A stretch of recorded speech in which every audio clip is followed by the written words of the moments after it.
In this episode, we're going to talk about how good training affects your wallet, and we're going to discuss if the average dog actually has problems with grooming. You're listening to Creating Great Grooming Dogs. I'm Chrissy Newmeyer Smith. I'm a certified professional groomer, a certified behavior consultant for canines, and a certified professional dog trainer. And this, my friends and colleagues, is the podcast where grooming and training meet.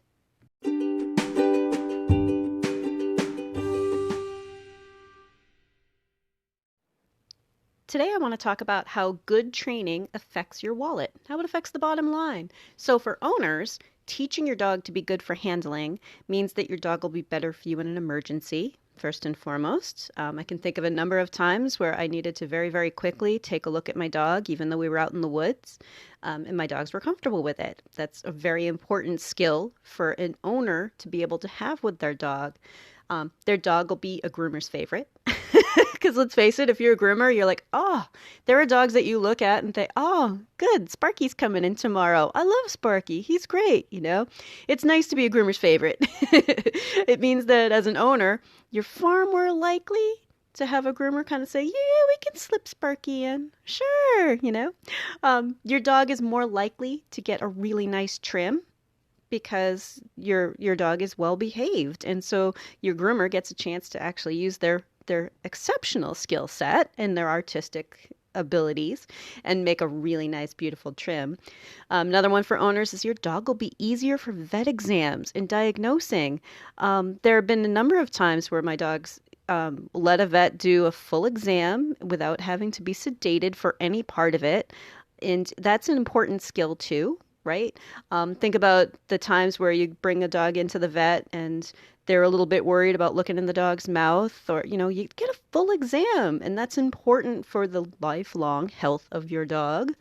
But also for owners, the time up front will save you money on grooming and vet costs.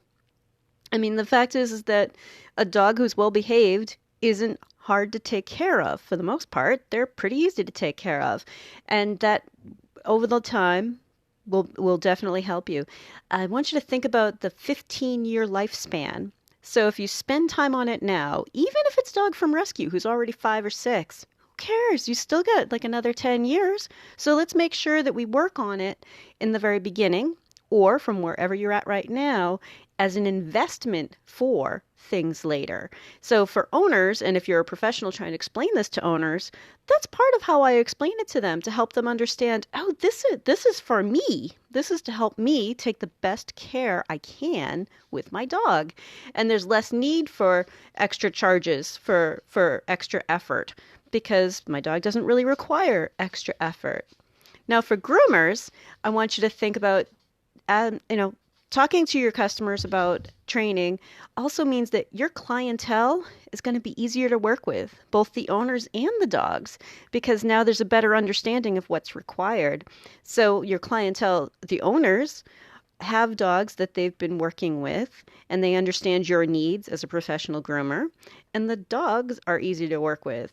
There'll be less injuries to you, to your staff, to the animals. That's important, right? A well-trained dog is a big, big deal.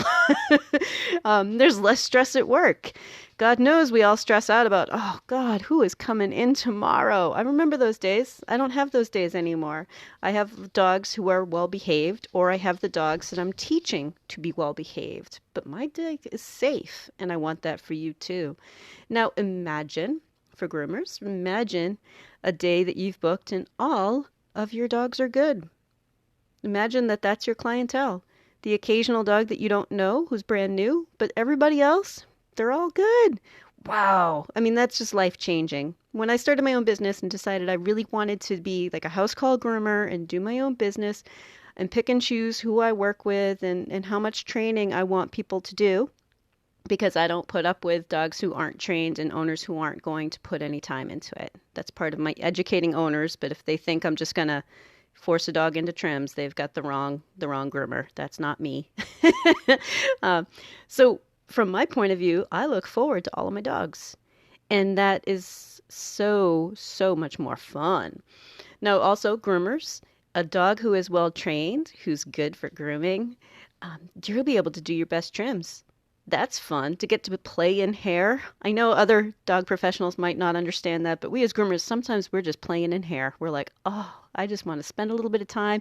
I mean, for goodness sakes, I have border collies. Even if it's just getting the perfect border collie foot, I'm like, oh, I like trimming hair. I mean, the best thing I can hear from my border collies is, oh, so there's no trimming at all on them? I'm like, huh, good. I made it look natural.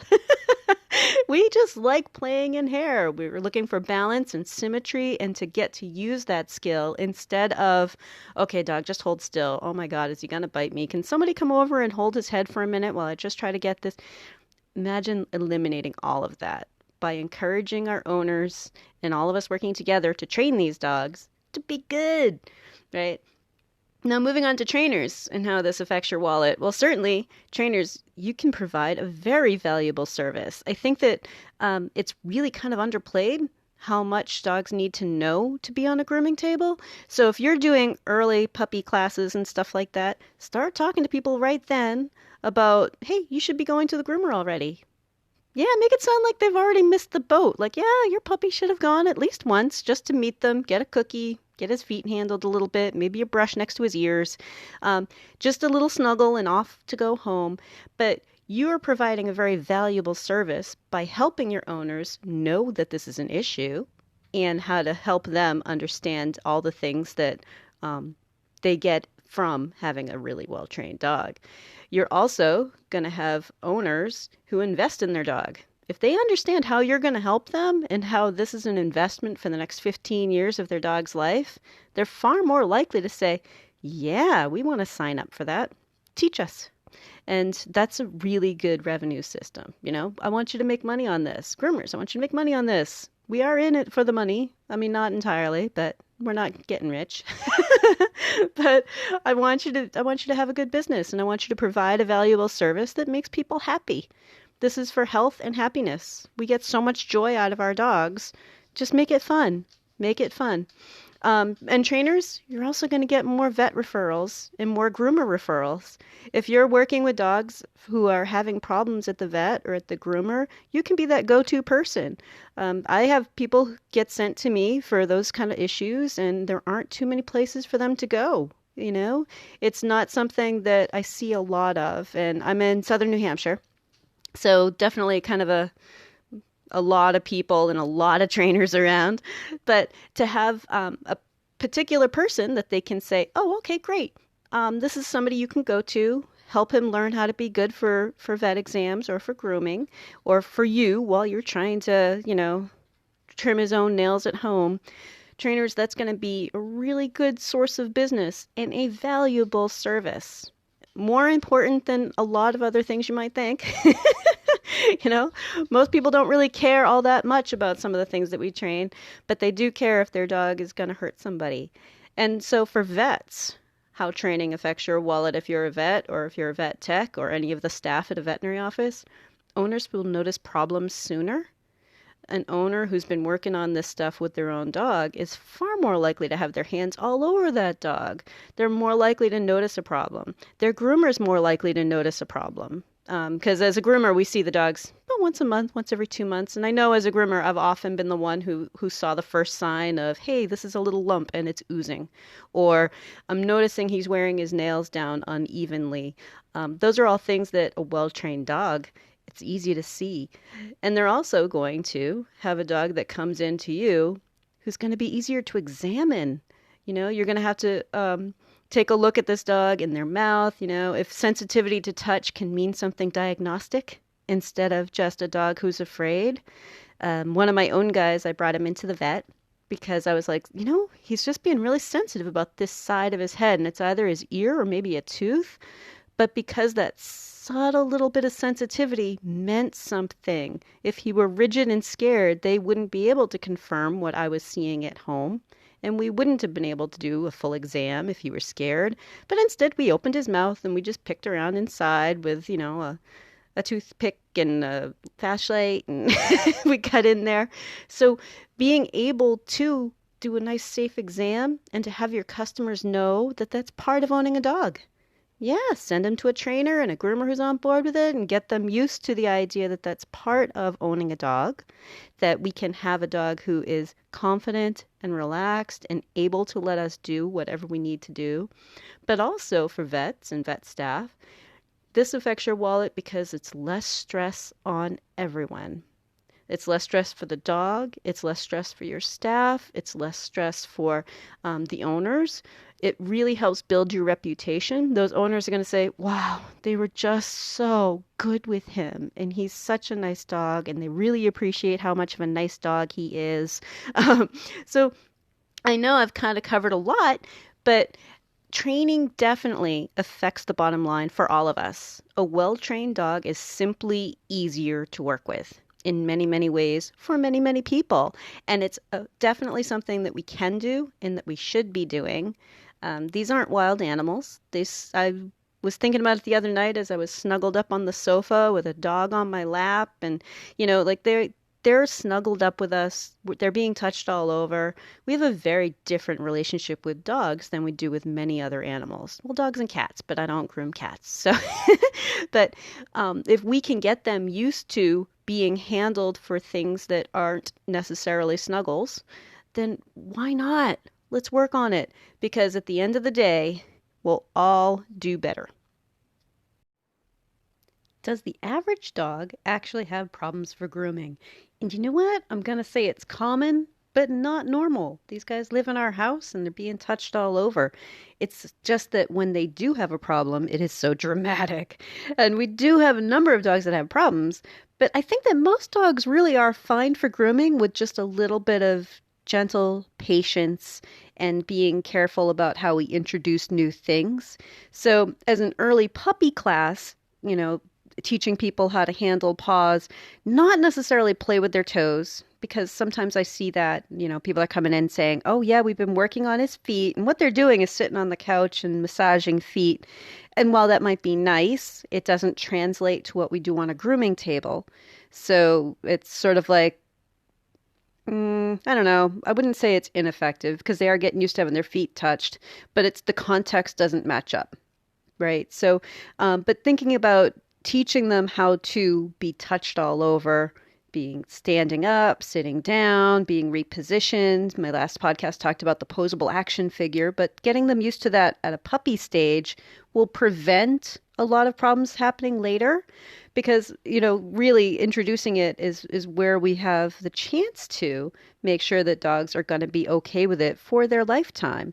I think that those first couple of groomings for a puppy are really important too, to not worry about doing a full groom. So if you're running a puppy class as a trainer, I want you to start telling people, hey, this is the time. Bring him to a grooming shop. Have somebody run a brush through him, maybe trim his nails, give him some cookies and some snuggles and take him home. Don't wait until there's a need for grooming because then they have to go through the whole process, whether they're ready for it or not. And in past podcasts, we've talked about how there's a whole lot that goes into grooming, and it can be quite overwhelming. Like everything on the CGC test is pretty much covered by going into a grooming shop. So there's a significant amount of distraction level for a dog. So if we get them used to, we're going to do just little bits and always make it fun or always make it relaxing and make sure that they're having a good experience. Now, similar for a dog fresh out of rescue. So if you have a dog that has never been groomed by anybody that you know of, I mean, you got this dog, no history, which is often the case, even if they're 5 or 6, they're coming from someplace else and you don't really have a history, set up an easy appointment, just like you would with a puppy. Like, hey, I'm going to bring him in. Let's just kind of see how it goes, not worry about getting everything perfect, so that dog gets a chance to acclimate at their own pace and have a good experience. I want you to think about early experiences and having a good time. I want you to think about it almost like you're vaccinating against future behavior problems. And I've been hearing that a lot in the training world, and I kind of forget who said it. So I didn't say it. I'm just passing it along. But if you think about behaviors and early, you're vaccinating against behavior problems. If you can acclimate a dog to things that they're going to need to be around, that's going to save a whole lot of time later. So getting them used to it in the very beginning can help prevent problems later, which is why not all dogs have a problem. But if a problem starts to crop up, we also need to address it fairly quickly. Many of the dogs that I groom have had problems in the past, but some of them were puppies who, the first time they got groomed, were like, whoa, something just clicked off my toe. They don't know why a clipper made a clipper noise and that they don't know that they don't need that piece of toe that just came off. We need to be respectful of the fact that that's just a weird thing for us to do. Many of the things we do are just plain old weird to a dog. So getting them used to the idea that, like, hey, relax and calm down. We talked about the posable action figure. We talked about the 3 steps of calm. Those are in other episodes. But be thinking about making it a good experience. Now, one of the things that I see quite a bit is people bringing in a dog who is a young puppy, maybe not super young, but by the time they're about 3 or 4 months old, they might start developing mats. So sometimes they're coming in and there's definitely something that needs to be done. But as groomers, I want you to, take a deep breath, think it through. I want you to take a deep breath. You're not doing them any favors if you force them through it, even though they have a mat right now. Because I know sometimes we're really tempted. We're like, oh gosh, I can't believe it got like this. Well, we've got to get it done, this poor dog. But if we still take our time, step back, send him home a little bit matted, make another appointment for a couple of days later. That mat didn't happen overnight. It doesn't need to come out in 5 minutes. So if we can get them acclimated and then address the problem that is now cropped up, then we can get that problem taken care of without overwhelming them. It's okay if it takes a couple of days to get the mats out. You're not doing a dog any favors if you push a trim past what they can handle. And I see it a lot because, and I used to do it too, but you're thinking, oh God, this poor dog, I've got to get that. That must be so uncomfortable, or that must be, but the brain is also our concern. And I want you to, I think I was episode 1 where I talked about the safety policy and explaining to people ahead of time that if an animal can't handle what we're doing, we slow down. I want you to parallel this. So we don't do full, beautiful trims on dogs who are matted, and I don't want you to be doing full, beautiful trims on dogs with a behavior issue, because it also is not healthy. So if they're having trouble with it, back off, relax, go back to teaching them to be okay for it, ideally avoiding trouble with it. But you don't need to get all of that done right now. And it's actually a pretty common problem with some of the dogs that are very young, because the owner's been running a brush over the top of their coat and not digging right in and actually brushing the full coat, brushing down to the skin, which is part of why I would like trainers to tell people that, hey, yeah, you should bring your dog to the groomer. You should bring them to the groomer before they need to be groomed, because many groomers will tell somebody, what are you using for a brush? This is the brush I would like you to use. This is the technique I would like you to use, and this is how brushing is important. So if trainers know how to do that also, cool, great. But that's not really the trainer's job. You guys don't have to know how to do that. Maybe you don't have a poodle at home that you've ever brushed. So, but to have a groomer explain how to do it will mean that an owner can then prevent mats, or notice when mats are getting a little bit started. Maybe not the cast mat that we often see in a 6-month-old pup, because somebody on a golden doodle board said that they don't get groomed till they're 9 months old. I'm sorry, was that mean? But there's always going to be somebody who waits too long, and now they're in a pickle, right? Now their dog is matted, and we need to backtrack a little bit to thinking about that brain and not worry as much about getting all those off. And with an older dog coming from a rescue, that can be a little bit different, because sometimes you are under vet supervision to just take all that off, take care of whatever wounds or skin issues might be underneath that coat. But if a dog is really freaking out about it, I also want you to think from a veterinary point of view. Most vets would want that dog to maybe be sedated for that then. right? So if you have to do a clean start and a dog is freaking out, be aware that, that might be something that you send to a vet. Like, hey, please, let's do a fresh start, but for now, he needs this. I was on a grooming list this week, and what I saw were pictures of, these terrible, terrible dogs in terrible condition. But one of the things I noticed was stuff that I don't think groomers really should be doing. If you start trimming a mat and see something underneath that looks sore, there's a point where you say, that's veterinary. Or if you see a toenail that's grown into a pad, that's veterinary. We shouldn't be doing things that we know will hurt. That's kind of where I draw my line. It's like, I shouldn't do it if I know it's going to hurt. If I were working in a vet office, like I did back when I was a tech, I would tell the vet, hey, this toenail is growing in. Do you want me to cut it? Do you want to cut it? Do you want to examine that foot? But as groomers, we shouldn't be doing that because we can't give any medication. If we're trimming around the eyes and there are open sores underneath that where we're trimming, yeah, we should probably leave that alone and not continue trimming because you don't know if you're doing more damage and send them to the vet. Partially because some of the excuses I hear is that, oh, can you just do it for us? Because we really can't afford to go to the vet. We're not going to go to the vet. We just don't take it very seriously. But that's not a good enough reason for me. If an owner says, I'm not going to bring him to the vet, that's not up to me to then pretend I'm a doctor. Right? I'm not going to let my customers put me in that position. I am not a doctor. I am not a veterinarian. I am not going to do veterinary procedures on your dog, even though you think I should. And if you leave them with a dog with a big honkin' wad of matted hair with the edge of a sore showing and send them home, they're far more likely to actually follow through and go to the vet, which is what they needed to do in the beginning.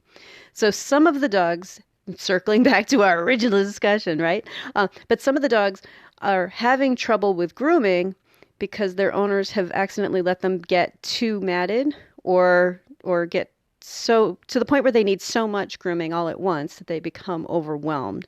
But I don't think the average dog actually has all that much problem with it. Just that when there's a problem, it's a problem for everybody. It's a big problem. So the average dog doesn't really have much of an issue if we just start them off with patient, gentle handling, which, by the way, is what a professional should be doing anyway, patient and gentle handling.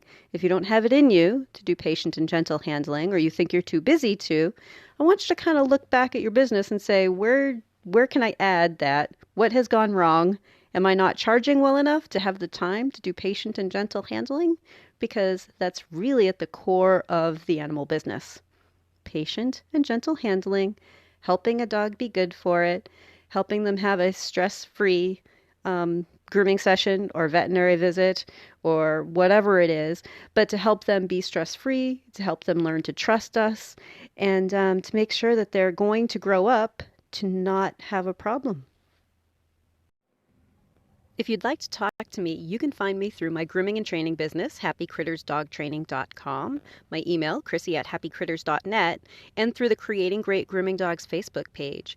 And we have these awesome devices in our pockets that allow us to do live video with each other. I can help you with the dog on your table. We can set up live lessons, and you may be surprised at how much we can get accomplished together via video.